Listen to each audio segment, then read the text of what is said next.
Claro, vaya, ego.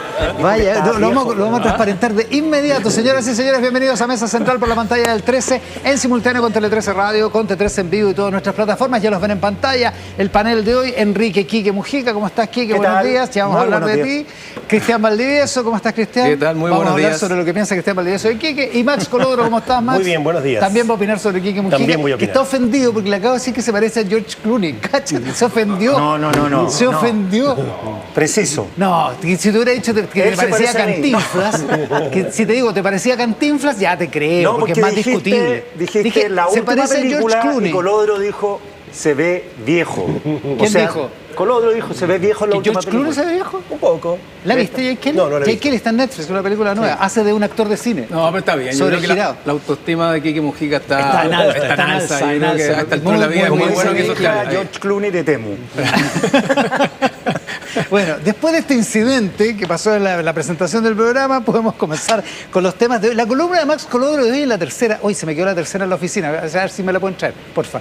Tu columna de hoy, que no discutes el resultado del domingo, al contrario de los demás, solo en el margen, o sea, solo cuál va a ser el margen entre los candidatos. O sea, yo creo que hoy día lo que está... Imagínate pasa lo contrario, Y Max. después le echan la culpa a las encuestas. Sí, lo que está, yo creo, hoy día todavía en incertidumbre es efectivamente el margen, la brecha, la distancia que va a haber entre el primero, quién va a ganar la elección. O sea, hasta el momento, antes de la veda del fin de semana pasado, no habíamos visto ninguna encuesta que diera un resultado distinto. Es decir, el que va a ganar... Va a ser José Antonio José Cast. Antonio Debería, Cast, si fuera por todas las encuestas, hasta la semana pasada. con una brecha muy holgada. Y yo ¿Hubo creo encuesta, perdona, ¿hubo encuesta esta semana o no?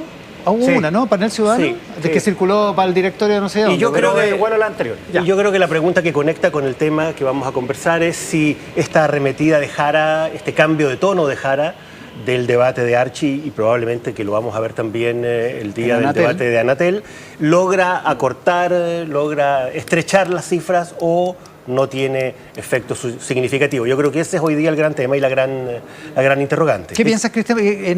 Tú no hiciste encuesta esta semana, ¿no? No, pues estamos en veda. No, pues sí, pero las podía hacer igual, no venga. Y tampoco hicimos esta semana.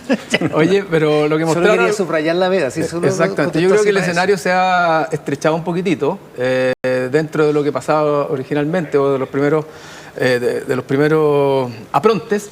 Y tengo la impresión de que el debate de Archie y el futuro o el próximo debate de Anatel de alguna manera le han puesto algo de condimento a esta segunda vuelta que parecía como bien corrida originalmente no solo por las encuestas, sino porque sumados la oposición llegó al 70% de alguna manera y Janet Jara con Mike Nichols y con Marco Enrique llegaron al 30%. O sea, era muy difícil, la tiene muy difícil y por lo tanto... Se te olvidó Eduardo Artés. Y Eduardo Artés, con él incluso llegaban al 30%, exactamente. Y la oposición o quienes se declararon opositores al gobierno, 70%. Entonces la tenía muy difícil y la tiene muy difícil. Y esto es como una suerte de epopeya épica que está intentando la izquierda con su candidata y ha hecho de la idea de debatir y de los debates, de alguna manera la herramienta o el elemento sobre el cual ellos creen que puede dar la vuelta o acortar la brecha. ¿sí? Uno se da cuenta al tiro cuando va a distintos eventos sociales y qué preguntas te hacen. Y ahora la pregunta es, ¿por cuánto va a ganar Cast y cuántos votos va a sacar Parisi? Con el nulo. Con el nulo. Claro. ¿Te preguntan eso? Eso, sí. Aparte de preguntarte por George Clooney, digamos. Pero te preguntan, ¿de verdad te preguntan cuántos nulos? ¿por cuántos? Pero va a haber hartos nulos, ¿no? Bueno, claro, pero no atribuible necesariamente. más allá O de sí, Parisi, digo. o sí, pero... Bueno, nosotros, ¿se acuerdan la encuesta que mostramos previo a la veda? Mostraba ya 14% de nulos, 20%, habíamos tenido 20 antes de la primera vuelta, la segunda vuelta ya partía con 14%. Vamos a ver cuánto de eso agrega. Hoy día... Pero hagamos un paréntesis sobre el nulo. Es porque Alfredo Ñoñán recordaba el otro día en Tele 13 Radio que en la municipal del 2024, la pasada, voto obligatorio. O sea, las mismas condiciones, hubo un poco más de 2 millones de votos nulos. Sí, pero... ¿Es comparable? ¿Cuál es la comparación? Yo haría un paréntesis. Yo creo que los votos nulos en elecciones binarias y presidenciales nunca han sido tanto. En las segundas vueltas anteriores fueron del orden de 100.000 votos, en el 2021 y muy el 2017. poco, y eso era voto voluntario. Pero cuando tuvimos el plebiscito del 2022 y el del 2023, que era A o B y que era con elección obligatoria, fueron muy poquititos los votos nulos. Entonces, es muy probable, además de que del voto obligatorio, que ahora tengamos una segunda vuelta presidencial con la mayor cantidad de votos nulos de lo que hemos tenido. Pero difícil que llegue al 20% de París. No, sí. Es difícil que el voto nulo, que es el objetivo y la intención de Parisi con esta decisión de llamar públicamente al voto nulo. Pero esa noche se lo puede atribuir. Pero es que sí, O se lo puede atribuir, pero se va a tener que reforzado. atribuir una derrota eventualmente, porque efectivamente no va a llegar, es muy difícil Ahora, que en una elección binaria con este nivel de polarización saque 20 puntos Tienen para silencio, disfrazarlo, el voto nulo. Sí, tienen para disfrazarlo porque en la consulta no el 100% dijo nulo. O sea, réstale el porcentaje porque un En la grupo consulta dijo CAS. otro la dijo consulta del PDG. Claro, que no sabemos cuánto votaron. A mí el presidente me dijo que habían votado entre 20.000 y 30.000. Eso es lo que dijo. No entiendo aún por qué no lo sinceran, pero bueno. Es que en el Congreso esta semana hablaban de otra cifra, que no llegaba a los 2 dígitos. Ya. A los 2 dígitos de porcentaje. Claro, eso me lo dijo porcentaje del padrón. el presidente del partido. O sea, Yo le- menos del 10% del padrón son menos de 3.800 votos. Claro, pues yo le pregunté, una persona me dijo entre 20.000 y 30.000, le dije, oye, un auditor entre 20.000 y 30.000, está bien informado su auditor. Me dijo. Eso dijo el presidente del partido. El presidente Pero del no explicó, nadie ha explicado por qué no dan a conocer la cifra. No, Yo creo que es probable que sea porque la cifra es muy baja. Eso tiende a pensar uno. Es Sí. que, ese es el Si problema. no hubiera sido muy baja, no habría problema para Al darla contrario, a conocer. hubieran salido a Es festejar. un mal, Llama la atención mal porque- inicio para el PDG. Sí, mal inicio porque además la mayoría de los plebiscitos, de las votaciones digitales, los partidos han tenido bajas votaciones y tampoco alguien esperaba que tuvieran el 100% del padrón. Obvio. Pero la falta de transparencia de alguna manera ha generado una suerte de tensión incluso dentro del mismo PDG, porque Pamela Giles está cuestionando esto y sabemos que Pamela Giles no se va a quedar tranquila porque está incómoda con una situación donde la transparencia se pone en juego o en jaque desde el día 1 y Ahora, creo que esto Puede estar incómoda por la impericia política. por la impericia política Más por que, otra que- cosa, que sí, supone pues. esto. Si el problema no es la cantidad de votos, es la impericia política ¿Por qué efectivamente no para transparentar la algo conversación. cuando Claro. uno de tus ejes ha sido la transparencia, la honestidad? No, la duda es, ¿cuánto creen ustedes que es triunfo para Jara asumiendo que va a perder? O sea, estamos hablando, si Kass saca 55, no Ella es saca para 45. celebrar porque va a ser presidente, obviamente. O sea, 10 puntos porcentuales de diferencia. Eso es lo que no sé, pues. Eso en base a 100. Claro, no, si todo va a ser 100 finalmente. No, a ver, mi idea es que si Janet Jara logra empinarse sobre el 43-44%, ella ya va de alguna manera a romper un maleficio que era repetir el 62-38. ¿Ah? Si ella llega al 45, incluso gran parte del análisis va a decir que tuvo que ver con la buena campaña que ella hizo en segunda vuelta, teniendo todo muy complejo y además 45 con voto obligatorio, que sabemos que en general tiende a cuestionar a los gobiernos de turno. Entonces ella la tenía más dura todavía. Además, perdón, y ella se tiene trans- atribuirla a ella. Y es muy porque atribuible a ella. no ha tenido el apoyo de su partido, el gobierno ha sido errático. O sea, si tiene 45, tiene un capital político muy interesante. Exactamente. Y Ella además queda la- instalada como potencial figura Claro, Por opositora otra al próximo razón, gobierno. además, pero la gente en su comando, la gente que conoce cómo funciona el comando, dicen que ella es el gran motor del comando. Sí, O sea, que es un comando medio deprimido y que ella es hiperoptimista, hiperenergética. Pero fíjate que hiper todo. a mí yo entrevisté a Pablo Longueira en Radio 13C esta semana y hablaba de algo que me quedó dando vuelta, que es cierto. Me decía, en las campañas uno sabe al tiro cuándo va a perder. Como que ¿Ya? y ya ha tenido muchas derrotas, Lavín. Sí, pues. Entonces dice, hay una sensación, una energía que te dice que te va a ir mal, o sea, que no vas a ganar. Y él siente ahora que están las cartas echadas. Por eso es importante saber cuánto tiene Janet Jara. O sea, porque es una campaña de ella. O sea, ella es la candidata, no la candidata del partido, no la candidata del descarte de Alejandro Guillé, que no lo apoyaba nadie, lo pusieron ahí porque no había nadie más. Ella se la ha jugado, o sea, si logra... Y ella es la que enfrenta las críticas por el tono del miércoles en Yo lo Archie. que planteé lo que intenté plantear en la columna hoy día es que yo creo Muy que bien, Max. la gran duda es de si este resultado de la segunda vuelta va a tender a parecerse más al 62-38 de la prueba o rechazo, o Janet Jara va a lograr remontar y va a tener un resultado más parecido a lo que eran las segundas vueltas del binominal, es decir, 55-45. Sí. Yo creo que esa es un poco la... Tendría suspenso si fuera como Honduras. Sin duda. No, eso para, En lo apretado, digo, no en lo largo.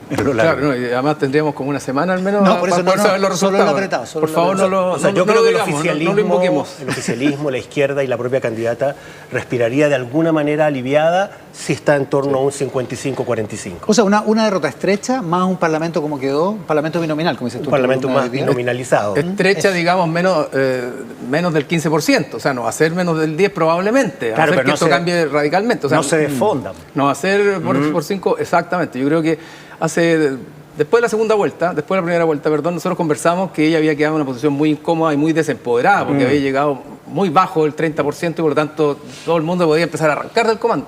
Y lo que ella, creo, ha hecho y ha empujado a propósito de su liderazgo es insuflarle energía, motivación y ganas a esto.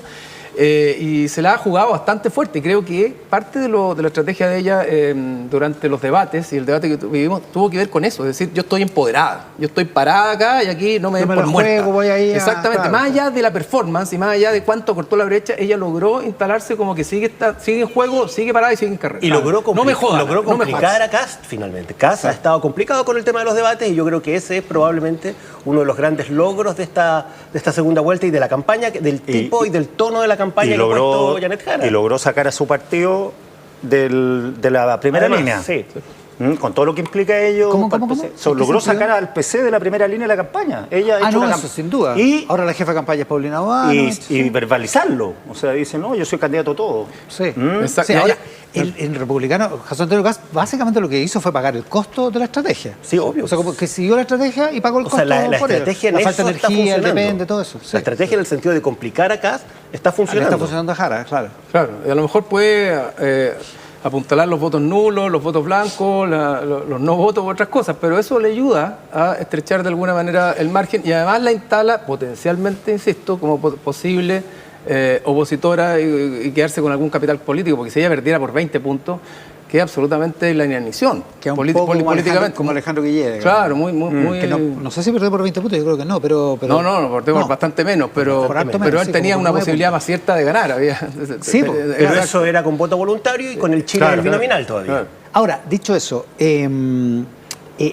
¿es un problema de la élite esta crítica que hay sobre Kast? El Quique, antes de que salieran al aire, recordaba que saliéramos al aire, decía hasta semana política del Mercurio, que debe ser la columna más quintesencial de la derecha en el país hace décadas. Hoy lo critica por el depende, por la poca definición. Sobre todo en el tema migración. Pero será un asunto, sí, exactamente, será un asunto de la élite. ¿Permeará esa indefinición, esa estrategia que aparentemente le trajo costos, permeará a los votantes, a la base, a los millones de Yo votantes? creo que esa es la gran duda. ¿Cuánto está moviendo la aguja este cambio de estrategia de Janet Jara, de entrar en la lógica más confrontacional, de ir por Kast más que por las propuestas? Jara no está haciendo propuestas, está yendo en contra del personaje, a golpearlo. Yo creo es verdad, Nachi se preocupó, incluso Sí. cuando tuvo oportunidad de definir Y yo creo que la propuestas, ¿no? gran pregunta es si eso está moviendo la aguja o, como bien Ahora, dicen una ustedes, cosa es que o es mueva- un tema solo Panel de la Ciudadano lo élite. midió, ¿ah?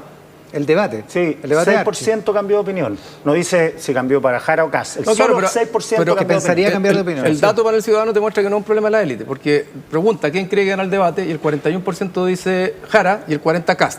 O sea, Claro. mucho votante Kast hoy día está diciendo que, Claro. comillas, Que objetivamente Jara- estuvo mejor Claro, Janet ganó Jara el en el debate, debate. sí. Entonces no es Claro, problema de la porque élite. son 60-40 en la Ahora, pero encuesta. a pesar de que ganan Jara, igual no cambian de voto. No, la mayoría no está, el voto se aparentemente, está moviendo muy no, poco. la mayoría Hasta aparentemente ahora, no está al menos. cambiando de voto. Lo que pasa es que había un votante de Kast, perdón, que Sí, sí. es el votante que dice no le salió a pegar. No es que vayan a cambiar de voto, consideran que Kast fue muy blando. O sea, que no reaccionó. No le pegó, no No le reaccionó. pegó, y bueno, y también esto del depende que anduvo mosqueando a mucha Es gente. que el depende se convirtió como en meme, ¿eh? Sí. Es como el paso de la presidenta Alguien lo Bachelet dice hoy día, eventualmente. me parece que Daniel Matamala lo dice en su Sí, columna de la sí. tercera, ¿no? Como que Salvado lo por la compara con el campaña. paso Y de Paula Bachelet. Escobar titula Depende la columna. O hoy sea, día. sí, pues, o sea, a mí me llegó el sticker cuando estábamos en el debate todavía. El sticker de la foto de casco que abajo depende, digamos. No, tiene un desafío importante Igual era gracioso. José Antonio Kast de cara a Anatel de no repetir los errores, las muletillas y las imprecisiones que tuvo en el debate de Archi, sin duda. Eso es lo que le No pone hoy tan- día atención, claro. interés al Al debate debate del de la martes. televisión del Sí, martes. Claro. Y yo creo 21 horas, que transmite el 13. 21 horas. Ah, qué 21 bueno, horas. no a las 10. Dura 2 horas y media. A las 9 de la noche, 2 horas y media.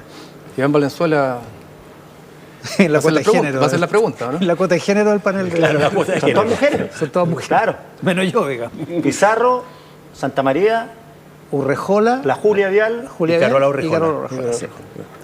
Y Oye, un servidor. Y este servidor, Iván Valenzuela. Oye, yo creo que lo que pasa es que desde el punto de vista, más allá de la ciudadanía, la élite, el peso de la prueba de los debates lo tiene José Antonio Kast, que es que están ganando, que teóricamente tiene todos sus vientos a favor, y ya se lo está mirando como futuro presidente de Chile. Y en ese sentido, de alguna manera era esperable que Jara lo atacara, era esperable que Jara fuera por él. La pregunta era cómo él iba a responder esos ataques. Obviamente no podía responderlo de manera agresiva, porque eso era pisar el palito, y creo que en eso estuvo muy bien José Antonio Kast, no pisó el palito. Pero él debió haber respondido diciendo cómo va a ser lo que promete que va a hacer. Cuando él dice cuando él dice que deja su agenda identitaria, valórica 2017, 2021 y se enfoca en un gobierno de emergencia, seguridad, migración, economía. De alguna manera asume una lógica más piñerista, es decir, gestora. Lo voy a hacer de esta manera, me voy a preocupar de la gestión. Tengo los decretos ya firmados. Exactamente. Entonces la pregunta que quedó dando bote es ¿cómo lo va a hacer? Porque no quedó claro y él podía haber dedicado los minutos que tenía a contar cómo iba a enfrentar, por último, los primeros 90 días, la migración, qué va a hacer en materia de economía, qué va a hacer en materia de delincuencia. Y creo que no aprovechó esa oportunidad. Entonces, más allá de si lo hizo bien o mal, que probablemente muchos podemos coincidir en que no fue un buen debate para él, el tema es que tiene el peso de la prueba sobre él, inevitablemente, porque se lo mira en función de su presidencia. Cristian Vial, senador del Maule, en una entrevista que dio hace 2 semanas atrás, le preguntaron, bueno, ¿y cómo van a controlar la frontera?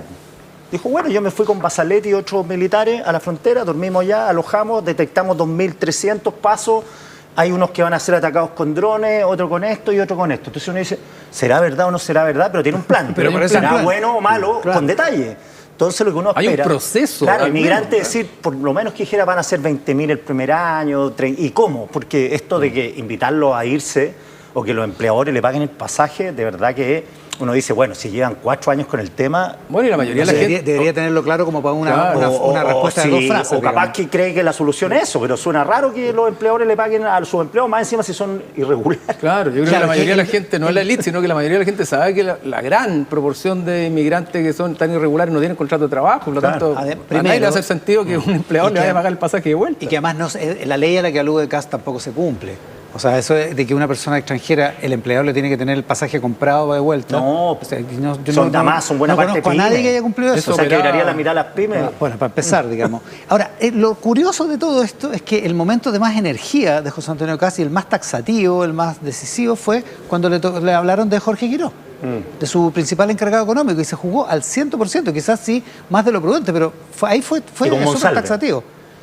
Y cuando respondió lo de Monsalve, le salió de adentro, es verdad. Claro, pero es un argumento más bien de autoridad el que dio. Es decir, respaldo a mi asesor económico. No fue una explicación de por qué Quirós en rigor no está involucrado en el caso colusiones y no ha estado sancionado tampoco por ninguna norma, por ningún fallo.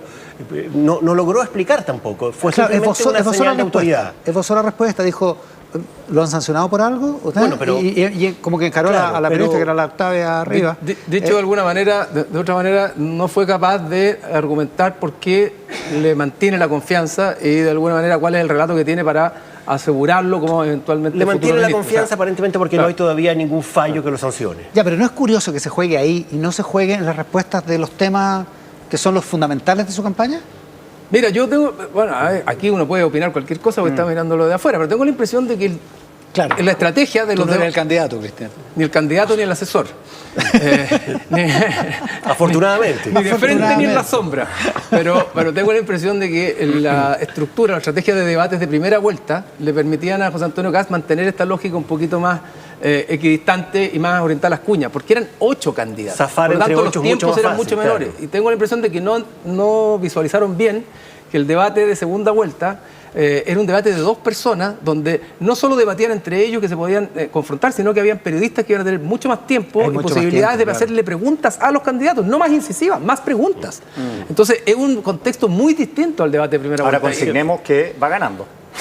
Porque parece que estamos hablando del candidato derrotado. No, y va ganando. Por eso tiene el peso de la prueba. Va a ser presidente lo más probable. Que es una condición que también, porque de repente critican mucho que los periodistas le preguntamos más a José Antonio Kast que a Jara, en el sentido de cómo lo va a hacer.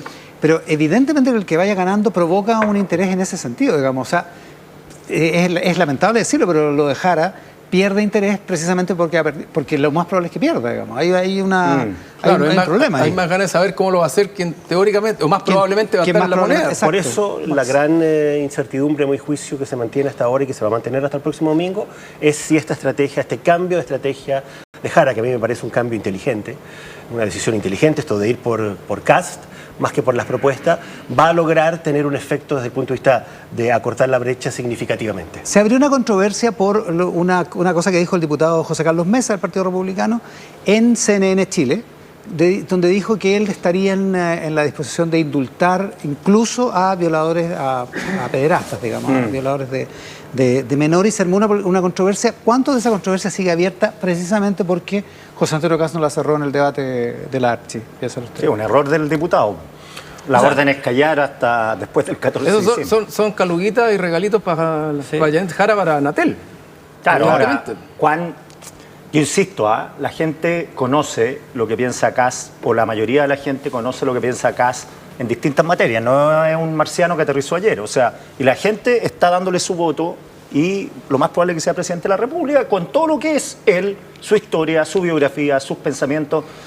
Tal como Piñera era millonario y todos sabíamos que era millonario y salió 2 veces presidente. Claro, entonces, Kast es un conservador. Estos temas, yo creo que, si bien son importantes, pero hoy se juega en otra cancha la elección, no se juega en aborto, en la eutanasia, la cancha se juega hoy día en crimen organizado y por eso inmigración, y por eso que no explique bien los 300.000, claro, uno dice, bueno, yo pensé que tenían el plan listo, que partía el 12 de marzo. Yo coincido con Iván en el sentido de que si un diputado comete el error de abrir un flanco de esa naturaleza, de esa complejidad, a 10 días de la elección, es decir, indulto para pedófilos y para abusadores de niños, uno esperaría que el candidato cierre rápidamente ese flanco de manera clara y categórica.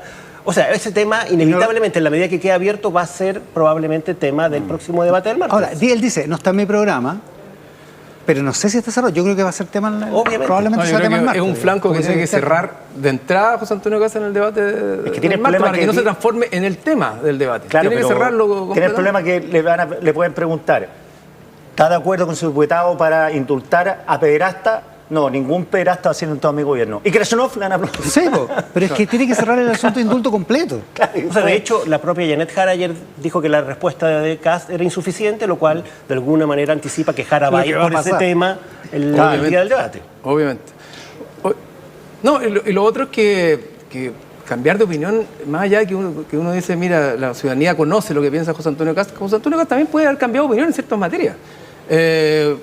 Le crean o no, el presidente Boric dijo como candidato que no confía en los empresarios, hoy día dice que confía en los empresarios, que pensaba que la reforma de pensiones tenía que ser A y terminó siendo Z. La gente tiene derecho a cambiar de opinión. Ahora, y yo creo, tengo la impresión de que en términos presidenciales, y cuando tú estés en el Ejecutivo, es mejor hacer un relato de continuidad con tu cambio antes que después. Es decir, si José Antonio Kast cambió de opinión respecto, por ejemplo, de ciertos temas valóricos, puede decir, mira, yo cambié de opinión, o sigo pensando esto, pero como presidente no voy a ejercer este tipo de opiniones, no voy a mandar un proyecto de ley en razón de esto porque no corresponde o porque estos son derechos garantizados incluso. Pero no lo ha dicho.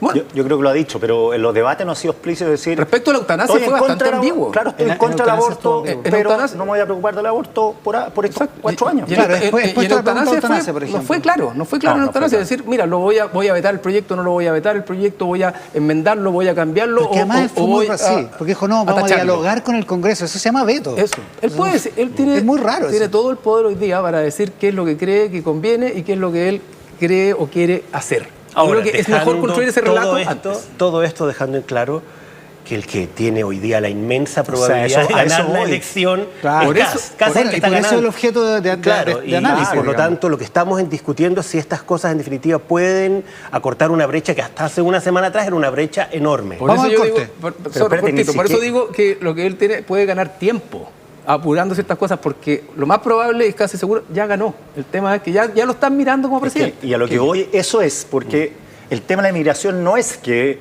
él como candidato no tenga claro o resuelto la cuestión, sino que uno está pensando, si es presidente, ¿qué va a hacer en los primeros 6 meses contra la migración? Por eso uno le pregunta a Kast más que a Jara. O sea, Kast le pregunta quién va a ser su ministro de Hacienda, Jara no, porque va a perder. ¿Qué importa quién sea su ministro de Hacienda? Claro, hay un sesgo en eso. Estamos con Quique Mujica, con Max Colodoro, con Cristian Valdivieso, Mesa de Análisis. En esta edición de Mesa Central hacemos una pausa y volvemos de inmediato con más. Aquí en el 13, en Tele 13 Radio, en Tele 13 en vivo y en todas nuestras plataformas. Mesa de Análisis con Cristian Valdivieso, Max Colodoro, Quique Mujica. La toma de San Antonio, la solución que inventó el gobierno, no sé si a última hora, pero que consolidó el gobierno esta semana, ha sido tema también de debate muchísimo, probablemente también sea tema en el debate Anatel del martes, la expropiación. Sí, hay que precisar una cosa, no es la toma completa. Ojo con eso. Lo que se va a expropiar. Se van a expropiar 100 un poco menos de la mitad. 215 hectáreas. Exacto. O sea, y la Corte aprueba el desalojo, el proyecto de desalojo o la logística, la operación. Claro, y puede suscitarse que haya, por un lado, un grupo de pobladores regularizando su situación gracias a esta expropiación, y por otro lado, gente que sea sacada de ahí.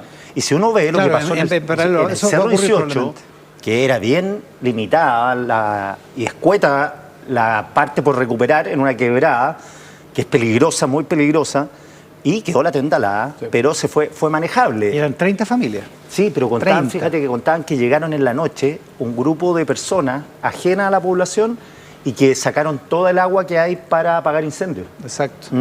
O sea... Y en la noche anterior apedrearon a unos guardias municipales. Claro. Entonces... O sea, estaba tenso el ambiente.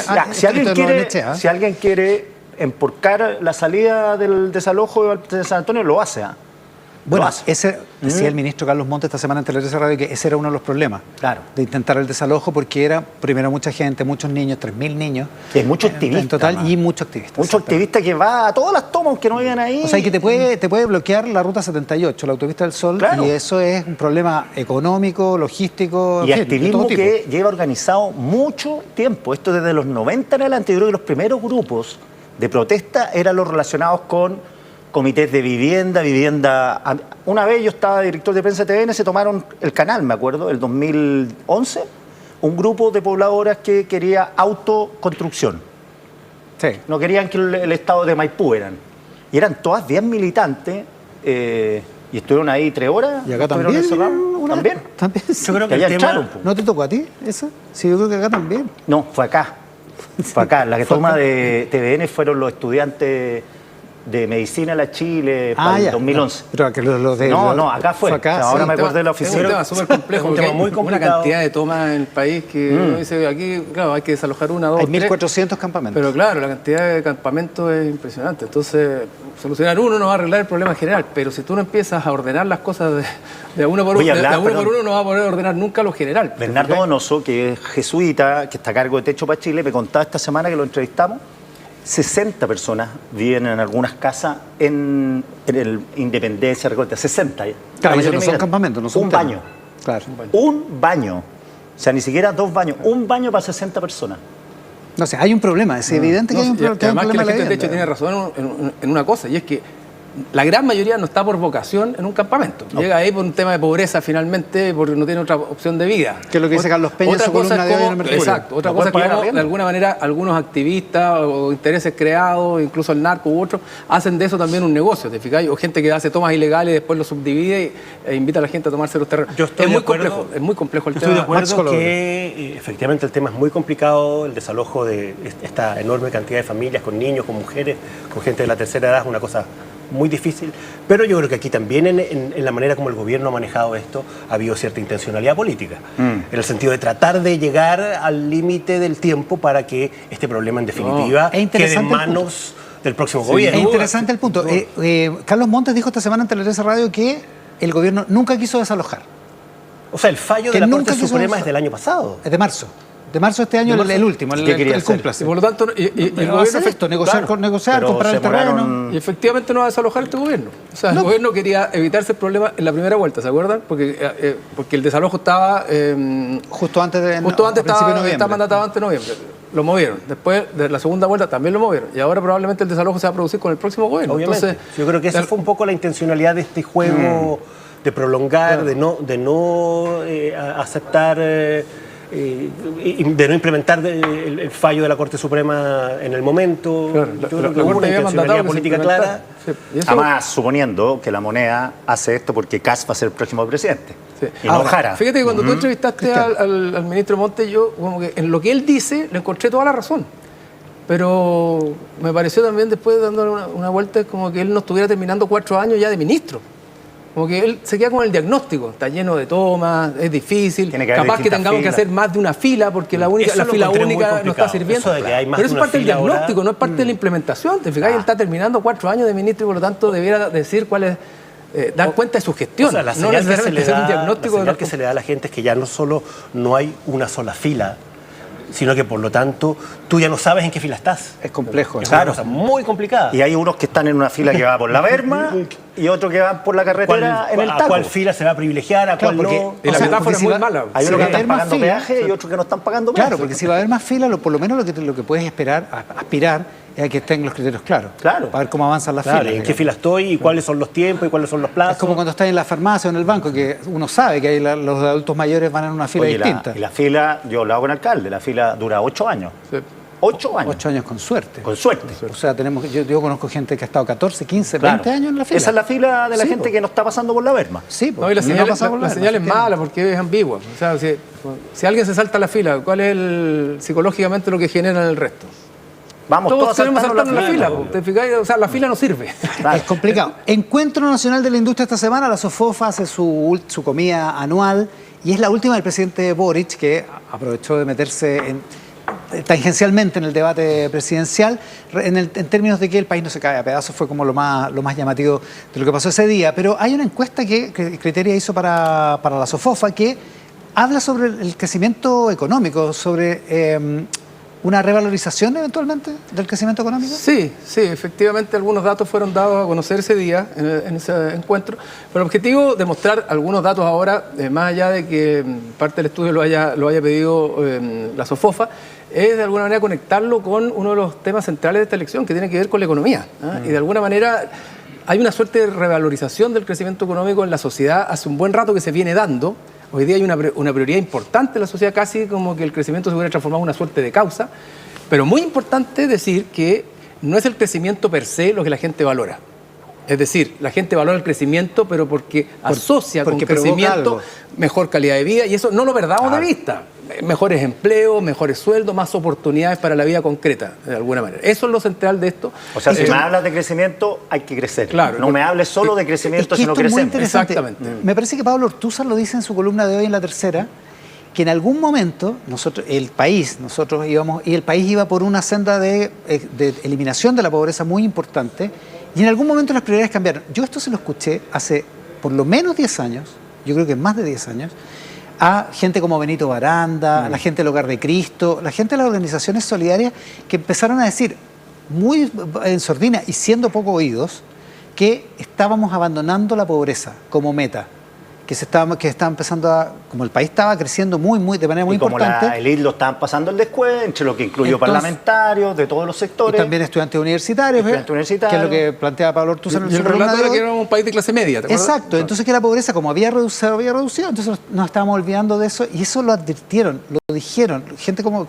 te digo, la gente de la organización solidaria, gente como Benito Baranda lo advirtió en su momento, Claro, Hegel. porque de alguna manera se engancha con esta idea del crecimiento económico. Claro, y era el momento que yo escuché varios frente amplistas, no sé el nombre, ¿por qué la gente se compra 2 autos? Si están contaminando, ¿por qué la gente se compra teles gigantes? o a veces en un deuda? auto.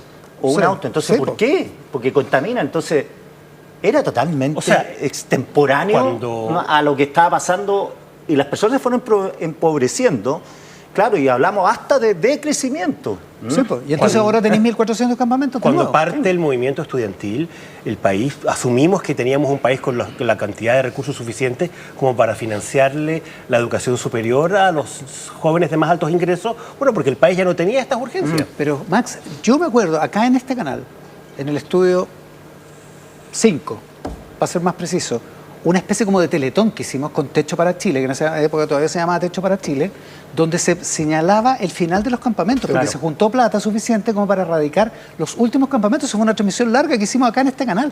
En el gobierno de Lagos se dio por terminado, ¿se acuerdan, finalizado no? el tema del Chile y los campamentos. Había camarógrafos que están acá, que estaban en esa transmisión. Porque efectivamente ese era un problema solucionado. Agrega- Y hoy día tenéis 1.400 Sí, campamentos. agrega la cantidad de migrantes que llegaron. Por supuesto. El tema de la migración irregular por es supuesto, clave, claro. sin duda. Pero el asunto de la vivienda se mantuvo Sí, como sí. un problema, digamos. No, claro, Este- y además mucho de la falta de crecimiento hoy día lo asociamos con el estallido social, con la pandemia y como que lleváramos 5 años sin crecer. Pero llevamos 10 años con un crecimiento bajo. Desde el 2014 hasta hoy día, el crecimiento del país ha ido ralentizado entre el 1,5%, el 2%, el 2,5%, no hemos vuelto a crecer. Sin una idea nueva para Llevamos salir, más de 10 años. Una idea nueva para salir de esto. sin idea nueva. Ahora estamos esperando el hidrógeno verde del litio. Y el Y el precio del hidrógeno cobre. verde anda más o menos. Oye, a propósito, vamos a ir al tiro con las gráficas, pero quiero hacer una cosa. En esa transmisión de Techo para Chile, el principal, el pivote de Techo para Chile era el sacerdote Felipe de Ríos. Claro. Y esta semana la Corte de Apelaciones revirtió, y no solo revirtió, sino que criticó duramente el fallo de primera instancia que lo había considerado culpable, a pesar de la prescripción, de un delito de abuso sexual, que la Corte de Apelaciones dice no se puede comprobar en el estado judicial que el juez intentó en el primer fallo. Ojo con eso, fue 3-0 y... Fundación para la Confianza ha dicho algo, ¿no? No ha dicho nada. Ah, bueno. Porque ellos presentaron la la denuncia. querella. Ellos son Ah, querellantes. no, Bueno, que va. presentaron la denuncia eclesiástica. No. Se fueron directo al Vaticano. No litigaron en lo Claro. penal. Y ojo con eso, porque salió totalmente inocente. Es un caso, el mismo juez, mismo juzgado, el 34 del caso de Cristian Campos. Ya. Láminas. Gráficas. Veamos las gráficas. Ahí está.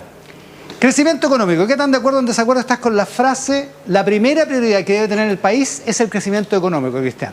Claro, mira, el dato general, Iván, que no está puesto acá, algún problema con la gráfica tuya, pero dice que el 60% de la población está de acuerdo, muy de acuerdo con que la Con esta primera frase. prioridad debía tener el país el crecimiento económico. Esta es la primera prioridad. La primera ojo, prioridad, sí. exactamente. Cuando nosotros lo ponemos en un set más grande, aparece tercero, segundo, pero es muy relevante. Ya. Aquí la pregunta es, ahora, el crecimiento económico va a crecer, el nivel de acuerdo va creciendo conforme aumenta la edad de las personas.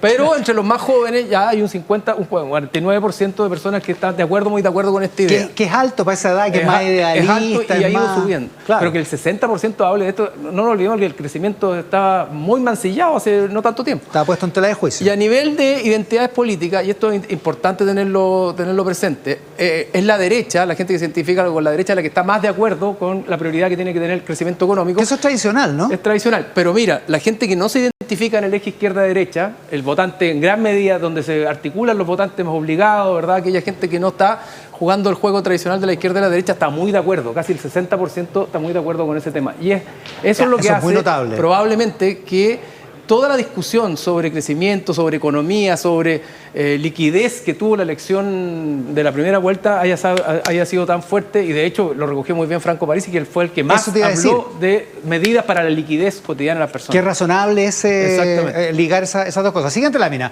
de esta encuesta de criteria respecto al crecimiento económico. Lo mismo, ¿cuán de acuerdo o en desacuerdo? Cuando hay crecimiento económico en el país se reduce la delincuencia cotidiana. Mira, Y cuando el país crece económicamente, mejora la capacidad para financiar más policías, tecnología y prevención del delito. Claro. Esto muestra de alguna manera que el crecimiento per se no es el driver, por decirlo de alguna manera, porque cuando hay crecimiento en el país se reduce la delincuencia cotidiana. Sí, y algunos no. O sea, no es por el crecimiento en sí que hay gran acuerdo con que se reduzca la delincuencia. En cambio, cuando lo traduces en herramientas, Exacto, porque en plata, en impuestos, en recaudación, cuando el país crece económicamente, mejora la capacidad para financiar más policías, tecnología y prevención del delito. Y casi 69% de acuerdo. Fíjate, o sea, no es el crecimiento per se, sino que es lo virtuoso que se genera a partir del crecimiento económico, y eso es donde creo que hay que poner el foco. ya. Siguiente lámina de esta encuesta. Son muy interesantes estos datos.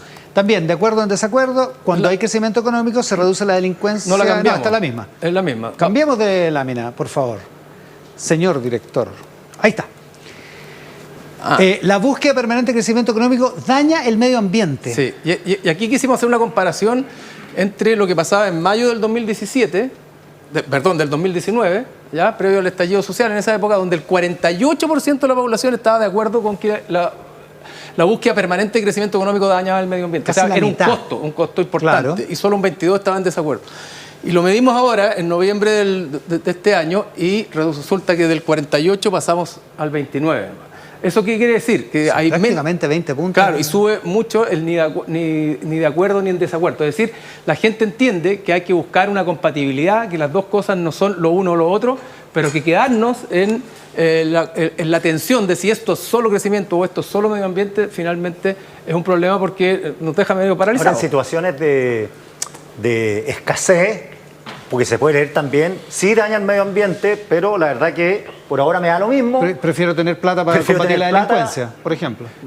No, Puede ser. Sin duda que hay algo de eso. También, parte del estudio que nos estamos mostrando, también muestra que la gente ve que hoy día la tecnología está ayudando, ¿verdad? Y las empresas están invirtiendo en mitigar todos los daños ambientales. Pero el punto, tiene razón Quique. Ahora, el punto de fondo acá es que si nosotros jugamos a que hay una incompatibilidad entre crecer o cuidar el medio ambiente, estamos jodidos todos porque vamos a seguir en el mismo camino en el que estamos. Que parece ser ese el problema cuando uno piensa en la permisología y en, claro, y el día de mañana, y en los criterios ambientales para autorizar inversiones. Y el día de mañana capaz que terminemos que a la gente no le importe el cuidado del medio ambiente nada, producto de que la desesperación por la falta de crecimiento haga que se pierda. Claro, o sea, que ese 29 sea muy minoritario. Exacto, exactamente. Ya, última, tenemos una lámina más, me parece, ¿no? Sí. Esta. ¿Muy de acuerdo o en desacuerdo? Un mayor crecimiento económico solo será posible si políticos de distintos sectores son capaces de trabajar en conjunto para lograrlo. Claro. 77% de Claro, de acuerdo. Acá entra la política, el crecimiento económico y la política. Es decir, la gente quiere crecer, quiere que haya encuentro en todo esto, pero también ve que el crecimiento solo es posible si los políticos se ponen a trabajar en conjunto para lo mismo. Gran señal para lo que Esto viene. es muy notable, 77%. O sea, si no hay trabajo conjunto, si esto es tensión política, tensión social, finalmente no avanzamos, ¿no? Claro, no hay mayor crecimiento económico. Y después es necesario que los políticos den mayor prioridad al crecimiento económico de la que dan actualmente, también alto nivel de consenso con un 69%. Es muy impresionante. Yo tengo la impresión de que junto con la seguridad y la migración, el tema del crecimiento, y que no es el crecimiento, sino que es las posibilidades de la gente de tener mejores condiciones de empleo, de sueldo, etcétera, van a ser una presión muy importante para el futuro gobierno. Es que está bien traducido, porque al final lo mismo que pasaba con la inflación. Cuando uno habla de la inflación, es distinto hablar de no le va a alcanzar la plata para llegar a fin de mes porque los alimentos están caros. Ya uno dice, ya esto es verdad que me pega. Y en crecimiento lo mismo. O sea, la gente que está endeudada, la gente que está encalillada, los que no tienen cómo llegar a fin de mes, ven ahí una esperanza de que alguien haga la pega y poder tener una situación financiera mejor. Eso es lo que pasó en Argentina. Un mejor trabajo, un trabajo Claro. más firme, más seguro. ¿Te acuerdas que los principales asesores de Milei, cuando perdió la elección pasada, después le fue bien? La de la provincia de Buenos Aires. cuando Hacían el perdió cálculo que el 70% de los habitantes de Buenos Aires no llegaban a fin de mes con lo que ganaban. Y estos números te muestran muy bien el por qué estamos en un escenario electoral como el que estamos.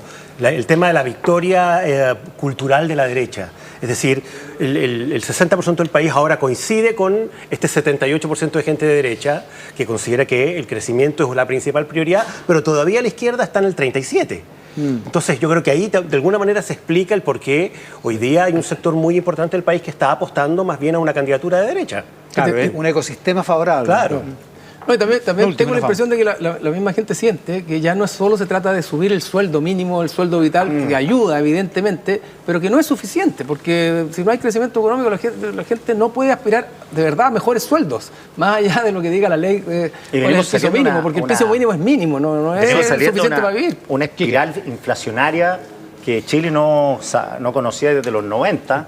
O sea, hay gente de primeras generaciones que ahora entienden de qué se trata la inflación. Inflación de 2 dígitos. Y problemas de cesantía, sobre todo de cesantía femenina muy altos. Sí, pues. Sí. Empleos que están dejando de ser empleos. Ya, buenísimos los datos que comparte Cristian Valdivieso esta mañana. Max Colodro, Quique Mujica. Cristian, muchísimas gracias por compartir esta parte del Gracias a ti, Iván. Muy buenos buenos días. días. Mesa central por la pantalla del 13. Ya vienen Jaime Velorio y el presidente del Partido Comunista, Lautaro Carmona, los siguientes bloques de Mesa Central. Nos vamos a Mesa Central por el 13, en simultáneo con Tele 13 Radio, T13 en vivo y todas nuestras plataformas. Hoy con el alcalde de Providencia, Jaime Velorio. Jaime, muchísimas gracias por la gentileza de estar acá. Un gusto, pues. No vamos a hablar de permiso ni unas cosas que tenemos con los estacionamientos acá afuera. Vamos a hablar de política. Tenemos que remarcar acá afuera, es verdad. Está pendiente. Hay que pintar la parte amarilla, hay que pintarla. Oiga, está feliz siendo alcalde, ¿no? Estoy feliz siendo alcalde, la verdad es que es una pega muy entretenida, es muy desafiante. Pasan por Providencia más de 2 millones de personas al día, así que siempre pasan cosas. Algunas muy positivas y otras obviamente también negativas que requieren emergencias, pero tenemos un súper buen equipo. Y hay otra cosa, que yo soy bien disperso, y entonces esta es una pega ideal para los dispersos. Porque hay muchos temas. Porque todos los días parto hablando desde los árboles y las plantas y terminamos hablando de educación, de salud, de las calles. Así que no, la verdad es que es genial, es bien entretenido, pero sobre todo es porque uno tiene buenos equipos con los cuales puede hacer cosas. Y hay un desafío enorme que yo creo que tienen todos los alcaldes de Chile, ¿no? Que es que primero estás muy cerca de los problemas de las personas, pero tenemos costos al alza en los bienes públicos que tenemos que entregar y los ingresos no van a la misma alza. Entonces yo creo que hay una primera cosa al tiro para los próximos gobiernos. tienen que gobernar con los alcaldes. A propósito, este proyecto de ley que le quita recursos a Vitacura, Sí. a Las Condes, a la universidad, ¿también le quita a Providencia? No, porque Providencia ya paga un 65%. Sí, bueno, pero Las Condes y Vitacura también. No paga, o sea, sí, Vitacura y Las Condes sí, pero nosotros somos, junto con Vitacura y Las Condes, las únicas 3, junto con Santiago, que se lo bajaron después, eran 4 comunas que durante mucho tiempo Ya pagamos pagaban el 65%. de todos nuestros ingresos. Nosotros le aportamos 80.000 millones al Fondo Común Municipal. Ya, pero no están en el proyecto aportando más No, todavía. no, porque la que sí se incorporó en eso es Lo Barnechea, Barnechea, que que no pagaba estaba en el menos, 65%. Y yo creo que hay una cuestión que hay que poner, que es justamente la población flotante, porque hay comunas que reciben millones de personas y por tanto no es razonable Claro, que solo pasa los mucha residentes gente. sean los que paguen esos bienes públicos, como por ejemplo el barrio de calles, la seguridad, la mantención de las veredas, de los parques, de las plazas, etcétera, porque lo que pasa en Providencia, decimos nosotros, no se queda en Providencia, por lo menos tiene efecto en la región metropolitana. Claro. En la enseñanza media, el 92% de nuestros estudiantes no viven en No Providencia. son de Providencia. Entonces, también hay un desafío y una oportunidad, ¿no? Porque cómo nos tratamos dentro de Providencia tiene efecto luego después en toda la región metropolitana. Ahora, la invitación de hoy día era para que habláramos de política, así que otro día Encantado. hablamos de Providencia, porque me interesó el tema de los colegios, pero hay muchas cosas que hablar. Tiene una larga relación con José Antonio Cast. Fueron bien amigos, se pelearon en un momento. ¿Ahora cómo están? Bien, bien. Mira, como dice la canción que introdujo esto, Watching the Wheels, que es una extraordinaria canción de John Lennon. Viste que mañana se mañana cumple se cumplen, 45 sí. años de la muerte de Lennon. Que por de pronto tiene también una versión de Charly García y otra de Chris Cornell, que es maravillosa. Ah, mire qué Así buena, que, no sí, sabía. una de mis canciones favoritas, así que por eso lo sé. Mire qué bueno. Ya. Claro, entonces, si uno escucha esa canción, es divertido, porque John Lennon en algún minuto él cuenta en la canción que sus amigos le dicen que cómo es posible que esté tranquilo mientras ve cómo las ruedas ruedan, ¿no? Claro. Cómo los autos pasan. Y uno podría tomarse la política así, ¿no? Como una especie como de que ve cómo las cosas pasan. O, al revés, puede tratar de ser alguien que se meta mucho más en los detalles. Yo creo que eso fue lo que me pasó a mí. Es la razón por la cual hoy día soy alcalde. Es la razón por la cual apoyé también a Evelyn Matei, quien aprovecho de mandarle un abrazo. Y era mi candidata, obviamente, pero quien pasó a segunda vuelta es José Antonio Cast. Entonces uno tiene una oportunidad de ver la política solo bajo el espejo retrovisor. Y eso, dado que hoy día terminó la Fórmula 1, significa que vaya a chocar de todas maneras de frente. Y la otra alternativa... Claro, si estás mirando para atrás. digamos. Exacto, si solo estás mirando para atrás. Entonces la otra alternativa es que vayas mirando hacia adelante. Entonces sí, nosotros tuvimos diferencias, no hemos resuelto algunas de esas diferencias, sin Ya. embargo eso no significa que hoy día yo no lo apoye a él como candidato a presidente, espero que gane. Creo que va a ser el presidente más votado de la historia de Chile y por tanto va a tener una tremenda responsabilidad por los próximos 4 años. No es posible. Pero usted abandonó la Cámara de Diputados para ser portavoz del gobierno de Sebastián Piñera. ¿Sería portavoz de un gobierno de José Antonio Cast? O sea, yo no dejo la alcaldía de No. Providencia porque lo estoy pasando Solo- muy bien es además. solo teóricamente, pero, sí. no, o sea, yo creo que es importante que... y yo Se creo lo pregunto que, en el sentido de qué no hay tiempo para Sí. pensar a todo esto. No, pero lo que pasa es ¿Qué es de lo que significa ser portavoz Sí. de un gobierno? O sea, en ese nivel de compromiso. No, A lo eso que te me iba a decir refiero. es que yo he visto buenas señales de parte de José Antonio Cast ¿Sí? desde la primera vuelta hasta ahora en entender de que esto no es algo del Partido Republicano ni de él como persona, sino que necesita ampliar los márgenes. ¿Usted le cree eso? Lo he visto ahí. Nos invitó como alcaldes a varios, hicimos una reunión, éramos 50 que estábamos físicamente, otros 50 que estaban conectados por Zoom. Y él insistió mucho en esto, ¿no? Esto no es una elección que se trata solo de mí, digamos, y del Partido Republicano, sino que requiere, no dijo la palabra coalición, pero que requiere un espectro mucho más alto. Ya. Y en eso yo creo que va a ser fundamental, es donde Chile Vamos tiene un rol importante que poder cumplir. Y entonces cuando uno le toca ser vocero, no es solo de una persona, sino que también es de un conjunto de cosas que están pasando al mismo tiempo. Yo creo que eso es algo que al menos he visto buenas señales por parte de José Antonio Cast.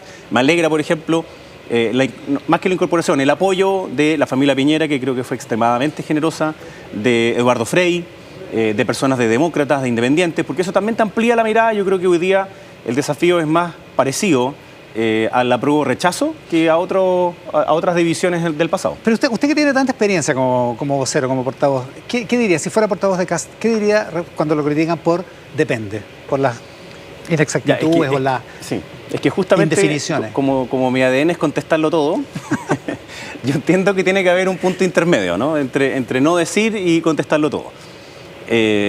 Probablemente él debiera contestar algunas cosas de manera más precisa y en el debate del martes yo creo que lo vamos a ver.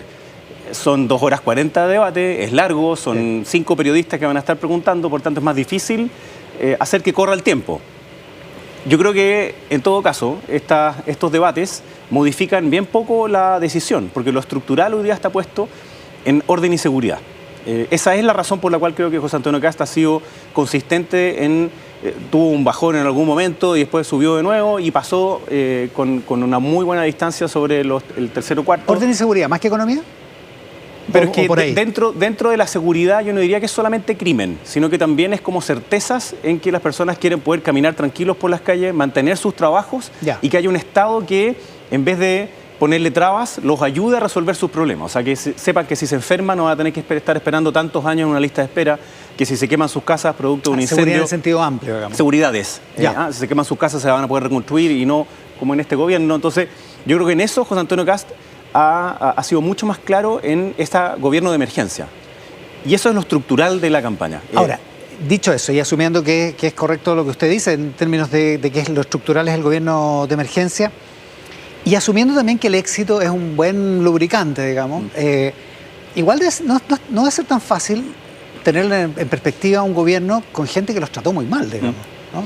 Como el Partido Republicano, cuando ustedes estaban en el gobierno, los trató muy mal. O sea, a mí me tocó físicamente ir a recibir la carta en donde se declaraban opositores. Y en ese momento era José Antonio, no era presidente, era el senador Rojo Edwards. Estábamos todos con mascarillas, pero yo quería ver las caras también, pues. Así que me tocó a mí recibirla. Y obviamente que eso duele. La pregunta es que en la alternativa de hoy día, donde hay una continuadora de un muy mal gobierno en todos estos temas que hemos conversado, o sea, en seguridad, en las listas de espera y en salud en general, en vivienda, en economía, en trabajo, y además dirigido por el Partido Comunista. O sea, es como multiplicado por 2. ¿Viene el presidente del Partido Comunista? Sí, me he topado ahí con pero una cosa es votar, una cosa es el voto en segunda vuelta y otra cosa es gobernar. Y lo que estamos hablando es la posibilidad de gobernar con un eventual gobierno de José Antonio. Yo soy colocolino, así que yo nunca me pongo el triunfo antes de que ganemos. Aprendido de la experiencia. Sí, el centenario... No, eso fue para la Católica. El centenario es una gran enseñanza. Espero como al próximo centenario nos vaya muy bien. pero sí, una cosa es ganar y otra cosa es gobernar, sin lugar a dudas. Entonces, y por eso, gobernar con gente que los trató tan mal. Sí, pero es que yo creo que de nuevo ahí voy a esta imagen, digamos, del espejo retrovisor. O sea, los problemas del pasado no pueden condicionar las alianzas de futuro.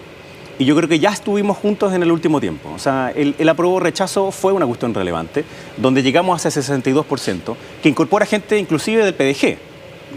Entonces, es más allá que solo como los títulos de los partidos.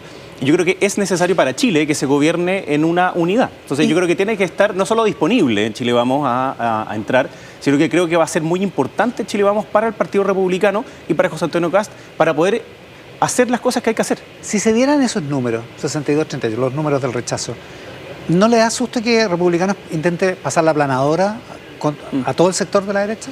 Yo no creo que sea tan holgado.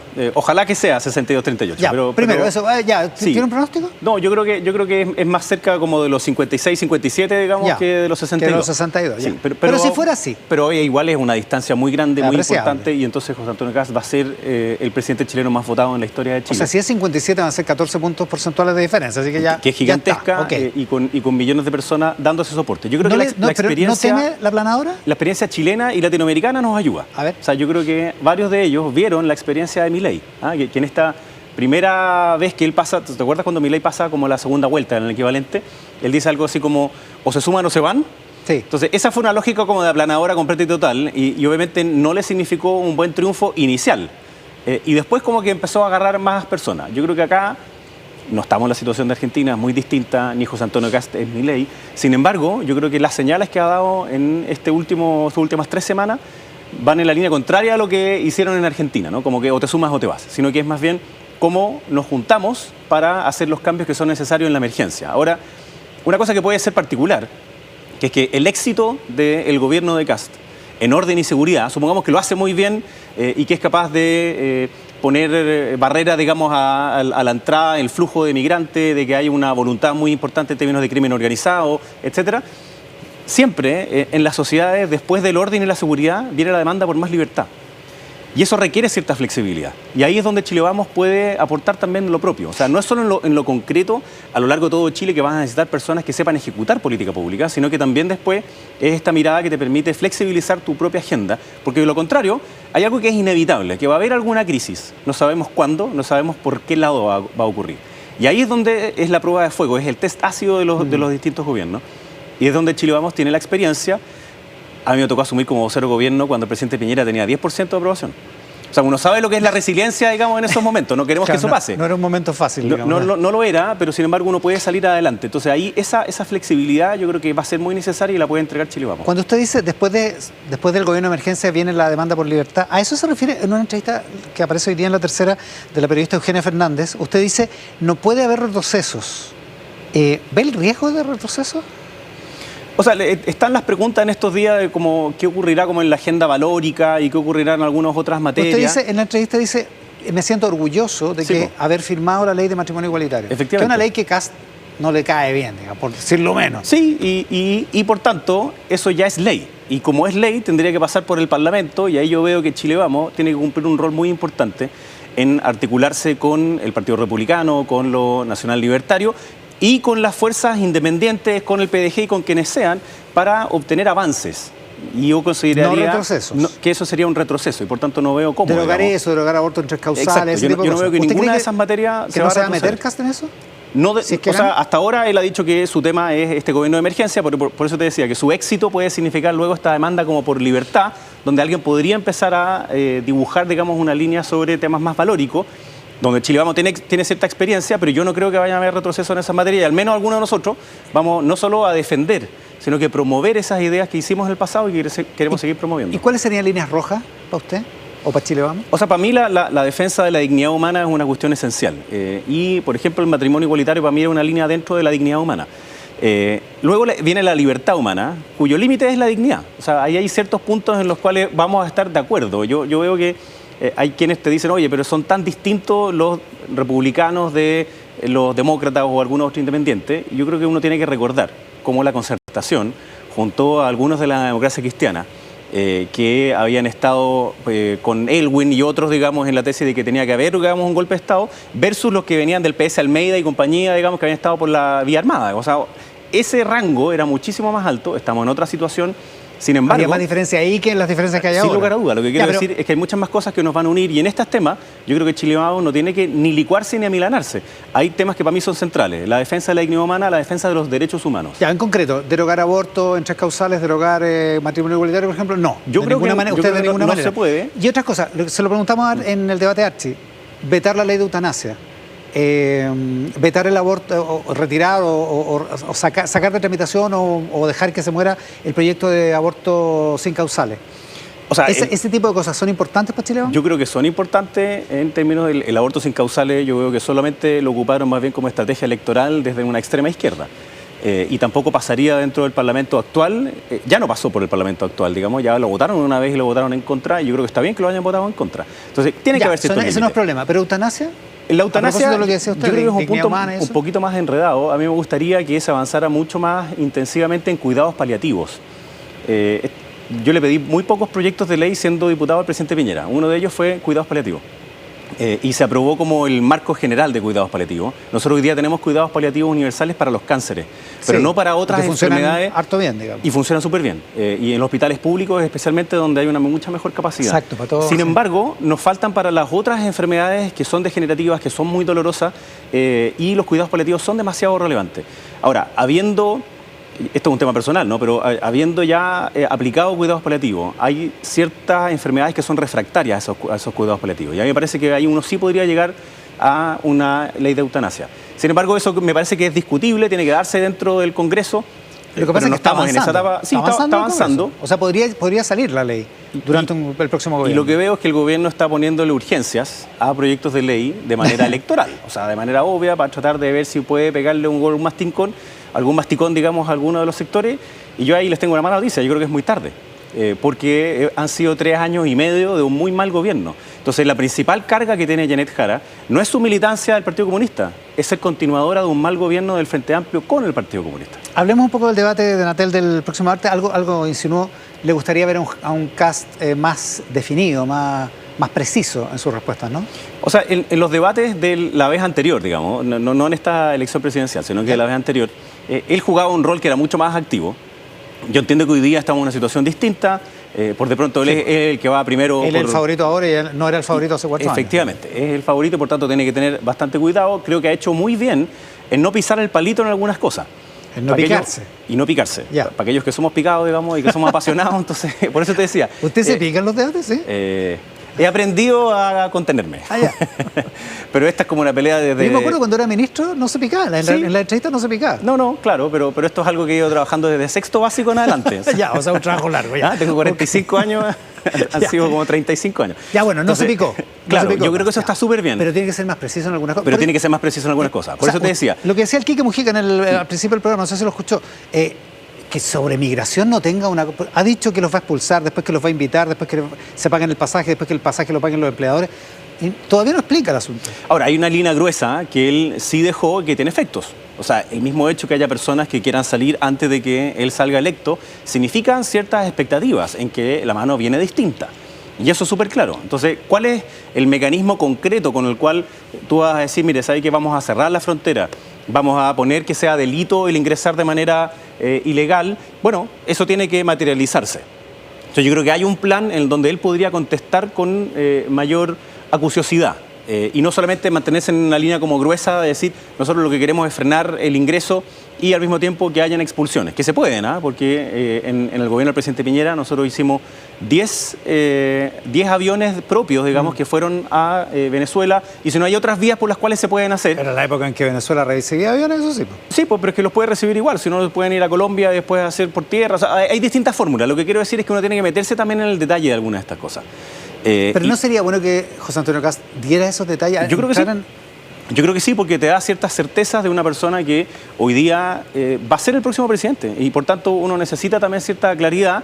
Ahora, de nuevo, sin pisar el palito, por eso te decía, yo me pongo como antiejemplo, porque me gustaría contestarlas todas. Yo entiendo que eso no es lo que hay que hacer en un debate, sobre todo en una campaña de Janet Jara, que comenzó con una agresividad brutal, que comenzaron también en redes sociales con campañas de mentira, con inteligencia artificial, con distintas cosas, que yo creo que es el anticipo de lo que van a hacer cuando sean oposición. Les queda muy poquito rato de oficialismo, van a pasar a ser oposición el 15 de diciembre. El gobierno en igualdad de condiciones, como lo dijo Arturo Esquella, el presidente del Partido Republicano, ¿implicaría que la UDI y RN deberían entrar, por ejemplo, a puestos importantes en la conducción del gobierno, al comité político, o deberían mantenerse como una cuestión sectorial y que el gobierno sea republicano? ¿Cómo lo ves?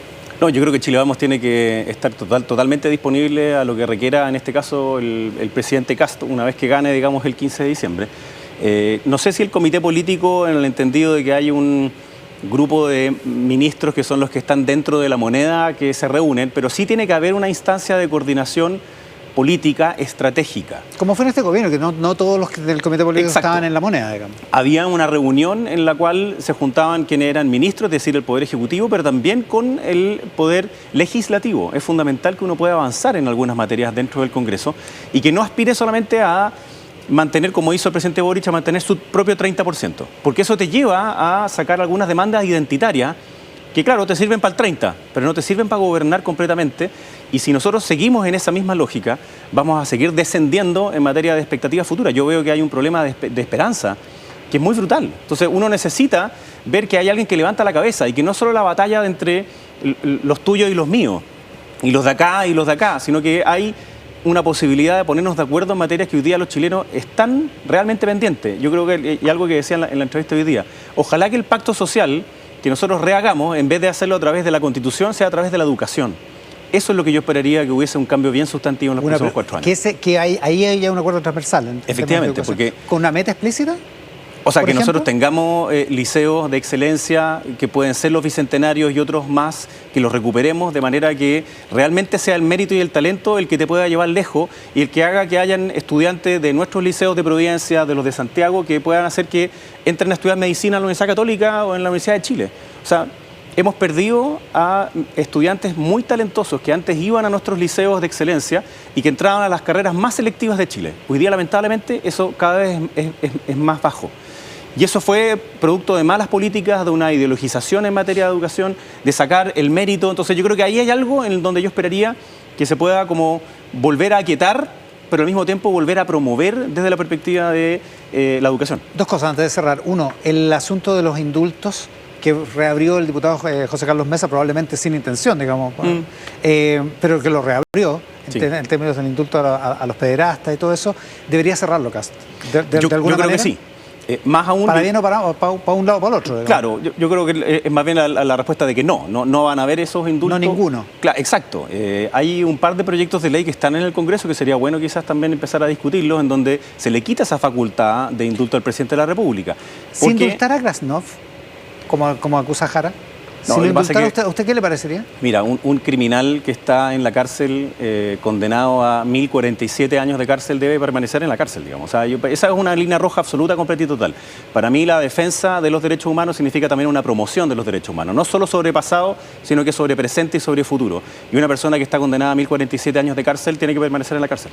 Y una última cosa, lo de Vanessa Kaiser, la senadora electa por la Araucanía, que dice a los 6 meses nos van a estar haciendo un golpe de Estado, haciendo el símil con lo que pasó en el estallido, digamos, no se refiere a los tanques, digamos, ¿no? A ver, yo creo que uno ya ha visto algunos ejemplos de que la izquierda va a hacer una oposición durísima. Como dijo Pamela Giles, en el sentido de la vida imposible, ¿no? Entonces uno lo ha visto en algunos vestigios, digamos, ahora. Lo que pasa es que todavía son... ¿Cómo en qué? No, en opiniones de ellos mismos, en ciertas formas, como una política como del espectáculo, más bien como de performance. Creo que la misma Janet Jara en el último debate ya empezó a tomar ese tono, ¿no? Ese tono que para muchos de nosotros significa como revivir esos ruidos octubristas, como que vuelven a emerger. Yo creo que van a estar preparándose para eso, pero hoy día es una audiencia distinta. Se le fue la mitad del público del estadio, porque aquellos que en el pasado justificaron la violencia, aquellos que en el pasado romantizaron esa violencia, y que dijeron que lo que venían era cambiarlo todo y que por tanto que había que hacer una nueva constitución, perdieron, y perdieron por mucho, y perdieron por goleada, y no perdieron solamente por una campaña, sino que perdieron porque se desacoplaron de lo que los chilenos quieren con respecto a su identidad de futuro. Entonces yo creo que ahí hay una oportunidad de nosotros de que esa fiebre izquierdista que nos provocó Terciana, cuyo antídoto, digamos, fue el rechazo, luego produjo otra fiebre, que significó que la mitad fue electa del Partido Republicano y ganó en contra, con una menor intensidad. La pregunta es si es que acaso en este péndulo hay algún momento en donde uno no solamente pasa por el centro, sino que se queda allí. El centro no es el promedio de los extremos, sino que el centro es una posición que no es extrema. Yo creo que yo al menos quiero seguir empujando desde allí a la lógica de la colaboración, a la lógica de que haya un espacio, por ejemplo, en la comuna de Providencia, en donde se conviven los diferentes, porque de eso se trata la democracia, donde conviven los distintos en armonía. Capaz que eso lo encarna en el liderazgo municipal en el futuro. Ojalá, pues eso. No estoy abriendo la campaña de 4 años más. Entonces. Ojalá, eso esperamos. Jaime, muchísimas gracias por Muchas la gracias. Con el alcalde de Providencia, Jaime Belolio. Hoy en Mesa Central, por la pantalla del 13, también con el presidente del Partido Comunista, Lautaro Carmona, esta mañana aquí, este mediodía, acá en Mesa Central. Lautaro, muchas gracias por la gentileza de estar acá. Muchas gracias por la invitación. Está celebrando Lautaro Carmona porque Colo-Colo tuvo su único triunfo del año ayer, ganó la Copa Femenina, la Liga de Fútbol Femenino. Y como estoy a favor de promover el deporte femenino, me parece muy bien que si no podemos en la tradicional de varones, que están octavos. por lo menos, sí, lo sé, no hay que recordarlo. No, ¿para qué? Tampoco vamos a hablar de la Unión Española. Oiga, ¿qué anda trayendo en la...? Esta es una piocha que representa... ¿Es su candidata? Mi candidata, Janet Jara. Nunca lo dijo con tanto entusiasmo. Sí. ¿De qué decían que no tenía entusiasmo al principio por Janet Jara? No, yo creo que los que me conocen, los que saben cómo funciono históricamente en el partido, no lo puse en una campaña, saben que nunca he tenido duda de cómo se cumplen los compromisos, de la perseverancia, de... Esto no es un problema de declaraciones, digamos, ni de manifestaciones de ánimo puntual. No, tengo la convicción absoluta de que era legítimo, fuimos de los promotores de que hubiera primaria y dijimos siempre que era la posibilidad que teníamos allí de que surgiera una candidatura del Partido Comunista. Rápidamente fuimos los primeros en plantearnos la comprensión de que una vez que pasara la primaria era candidata del sector. ¿Nunca le molestó eso? No, nunca. Cuando Jara dice ahora que ella es candidata no es del Partido Comunista, es de todos los partidos. Así es. ¿No le molesta? En absoluto, yo creo que es la forma más grande, es como, a ver, yo lo asocio a otro tiempo político, sí, Neruda socializándose en todo el pueblo de Chile. Entonces, pero si es comunista, no, es de todo el pueblo de Chile. Cuando fue candidato al 69. Cuando fue candidato al Partido Comunista. O cuando ganó los premios, o la misma Gladys cuando escribió, digamos, que el Álvaro, su hijo, lo recordó, digamos, en el homenaje último. Es de todos los chilenos, no es de el Partido Comunista? Porque lo más importante para un comunista es que otros logren también reconocerlo en ese liderazgo, en esa referencia. Oiga, a propósito de eso, supongo que va a quedar para después del domingo, evidentemente, gane o pierda. Igual va a tener que tener una conversación con ella por esto de la poca fraternidad o de las cosas que pasaron al principio de la campaña, ¿no? Yo creo que a nivel de nuestros respectivos desarrollos como persona, como cuadros, como dirigente, eso está absolutamente despejado. No ¿Sí? tiene ninguna... Yo no tengo problemas de pautas para conversar con nadie, pero en este caso en particular creo que sabemos conversar sin usar palabras, digamos. Oiga, le inyectó energía a la campaña el debate del miércoles, ¿no? El debate del Archi. Sin ninguna duda. Yo creo que para todo el mundo la gran ganadora fue Janet Jara, y eso es muy bueno porque ¿Qué le gustó eso de Jara ese día? me gustó que fuera, primero, mucho argumento. ¿Ya? Yo soy partidario de que las ideas que uno tiene que saber argumentarlas. Segundo, una personalidad que no se intimida, que no se inhibe, y tiene la formulación de decirle al otro, pronúnciese. Esto es un tema, porque fueron en temas donde evidentemente José Cáceres no quería pronunciarse. Y guardaba, y entonces depende, más adelante se verá, es posible, no es posible. Creo que eso lo hizo muy bien porque no siempre el que está mirando, escuchando, se da cuenta de esos vacíos. Ella lo hizo notar. Lo subrayó, digamos. Lo subrayó en cuestiones que son de marca mayor. O sea, por ejemplo, el tema de la política implícita y alguna forma explícita que tiene Cáceres respecto a los presos en Punta Peuco, que son criminales de lesa humanidad, y particularmente Krasnov. Y ahí incluso ganó tiempo, para decir tiempo no puedo seguir contestando. Cuando corrieron los últimos 2-3 segundos. Es un truco de no sé, de pocas veces vista, es verdad. Yo diría que nunca se había visto, porque al revés, los políticos siempre nos falta tiempo y tratamos de ir por último y finalmente, bueno, en este caso no fue así. Y ella fue capaz de demostrar que estaba eludiendo un tema que es muy serio, porque se trata de cuál es la política del Estado de Chile, no de él como persona, del Estado de Chile respecto a los crímenes de lesa humanidad. Ahora, está súper claro cuál es la postura del Partido Comunista, pero a propósito de eso, en términos de los delitos de lesa humanidad, pero sacando los delitos de lesa humanidad, ¿el Partido Comunista apoyaría el proyecto que se está discutiendo en el Senado para los mayores de 75 años, 80 años, con enfermedades terminales, en ese proyecto de clemencia? Pero esto es con explicitación total y absoluta de que no pueden ser beneficiarios quienes tienen penas que no prescriben, que no son amnistiables, que no tienen derecho a beneficios carcelarios por la monstruosidad que significan los crímenes de lesa humanidad. Ya, con esa cosa explícita, ¿sí la podrían apoyar? Yo creo que el tema, si uno hace esa excepción, el tema de tener consideraciones en adultez mayor, en fin, en temas de enfermedades terminales, está como en el código que tiene Gendarmería y el Ministerio de Justicia, sin necesidad de que haya una ley tan explícita. O sea, no, yo sé que conceden situaciones como esa, pero insisto, esto no puede tener un mensaje absolutamente contradictorio con la civilización, con las ideas democráticas, con la responsabilidad del Estado de Chile con los crímenes de lesa humanidad. Esta polémica que se armó por lo que dijo el diputado Mesa de Republicano en términos de que también podría ser para gente que está con una enfermedad terminal, que no tiene básicamente conciencia, digamos, de su existencia, que está con una cuestión mental muy avanzada, e incluso aunque hayan sido violadores de niños, por ejemplo. Me parece una monstruosidad. Yo creo que ahí hay una idea detrás que es tratar de hacer un negacionismo respecto a los responsables, que no los define ni el sector A, B o C, sino el Poder Judicial. Ahora, me parece una monstruosidad como es el hecho que beneficien a alguien que por esa misma razón va a volver al hogar de origen, y muchas veces el afectado, el damnificado, el violentado, el violado, víctima, es pariente directo. O sea, ¿cómo va a ir a vivir en la misma casa que un niño? Aunque sea en esas condiciones, digamos. En esas condiciones, o sea, no tiene presentación. Yo creo que tenemos que tener algún código de civilización. De lo contrario, es ley de la selva. Ya, eso con el proyecto. Dicen que el presidente se volvió a meter en la campaña esta semana porque dijo esto de que el país nos está cayendo a pedazos, que es una puya o un guiño directamente al discurso de José Antonio Kast.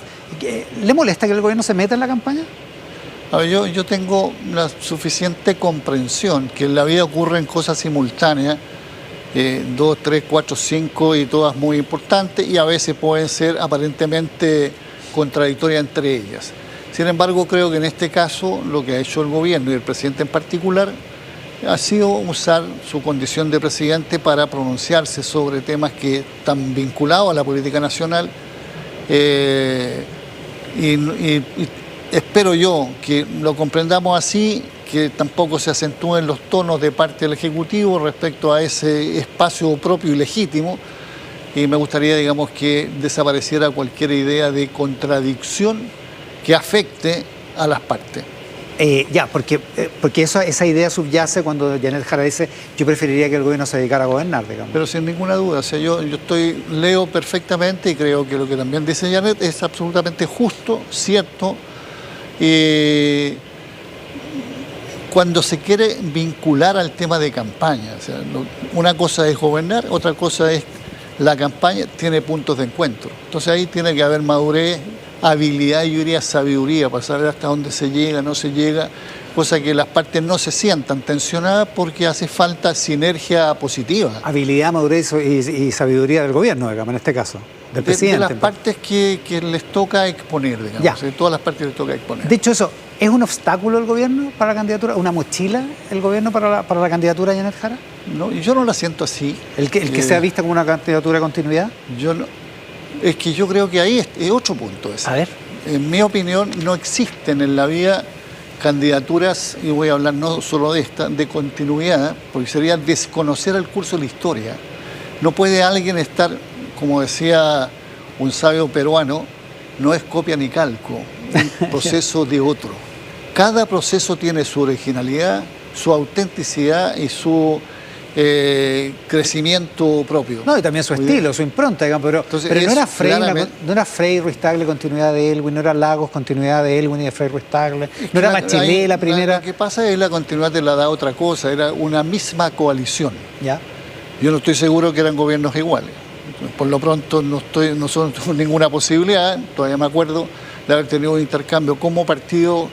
Estaba Boloy, estaba Gladys, estaba Guillermo en la dirección del partido, yo mismo, de haber conversado con él como presidente. Sin embargo, con los otros presidentes sí hablamos. Entonces, son muy distintos.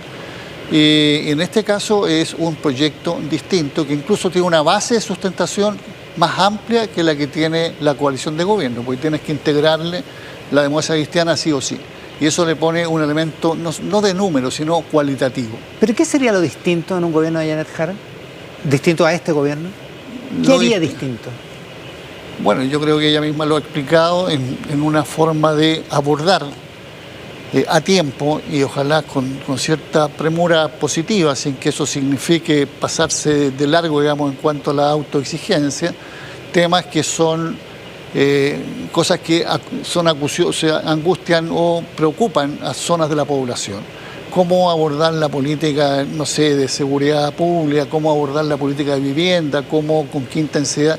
Yo creo que habrían temas de intensidad, habría de por medio, digamos, un tema de eficacia en la gestión. Ella ha planteado muchas veces aquí, a este proyecto tienen que venir comprometidos con la idea del proyecto a servir y a contribuir a que esto salga adelante y no poner las cosas al revés. Si gana Jara el domingo, ¿sería un gobierno de izquierda, en su opinión? No, si gana Jara el domingo es sí o sí un gobierno de centro-izquierda.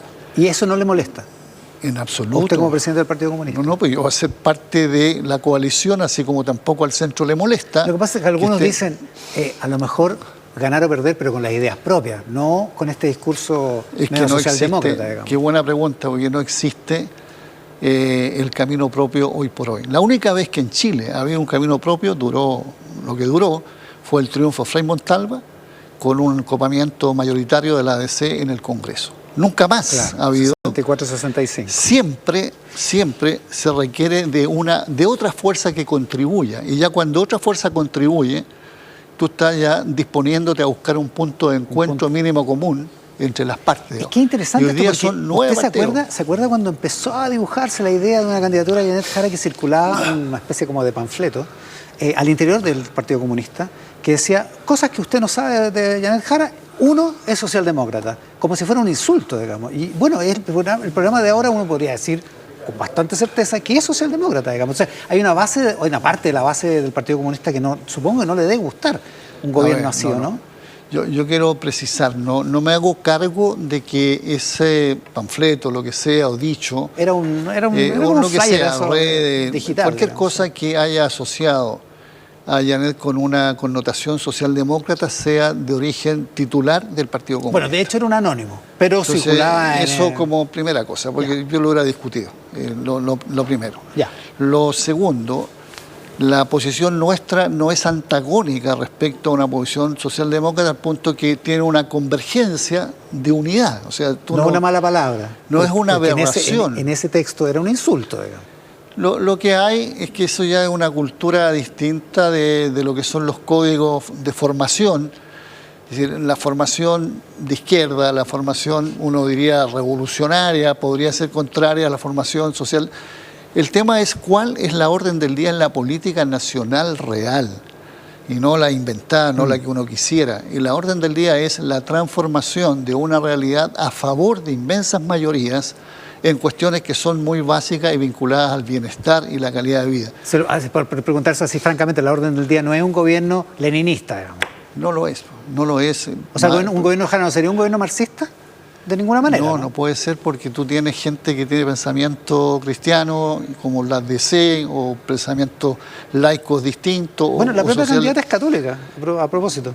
Es que la religión... ¿Cómo se entiende eso? No, la religión hace mucho rato que no es un tema contradictorio dentro de la formación nuestra, así como incluso hay muchos que son masones, entendiendo que son temas más filosóficos que la vida, cuando ya lleguemos a un estadio muy distinto, va a hacer que cada uno, por lo demás, resuelva por sí mismo. Entonces, hace mucho rato que hay una militancia en el Partido Comunista que tiene fe religiosa en una religión o en otra. No es como antes, dice usted. No, yo diría que eso duró hasta, me atrevo a decir, hasta ser un poquito antes de los 50. ¿Frei Ruiz-Tagle, con la foto que se sacó con José Antonio Kast, le hizo daño a Janet Jara? Yo espero que no. Yo creo que... O sea, podría ser, digamos. No quiero meterme a calificar a Frei Ruiz-Tagle para no entrar yo en un debate que le toca a la ADC. O sea, yo voy a ser respetuoso del debate que ellos tienen, porque lo peor que puedo hacer, digamos, es hacerme cargo yo de algo que es un intercambio entre ellos, y yo sé que lo hay, porque lo han dicho públicamente. Y la posición que tomó, no olvido, digamos, cuál fue nuestra conducta cuando él fue a segunda vuelta. El 2009. El 2009. Y cuál fue el apoyo que le entregaba el Partido Comunista sobre la base de 12, 13 puntos que eran los que se comprometía, digamos. Bueno, yo lo dejo en el mismo espacio que tiene la ADC el tema. Para mí me importa mucho más la definición que hizo la democracia cristiana respecto a la candidatura de Janet Jara.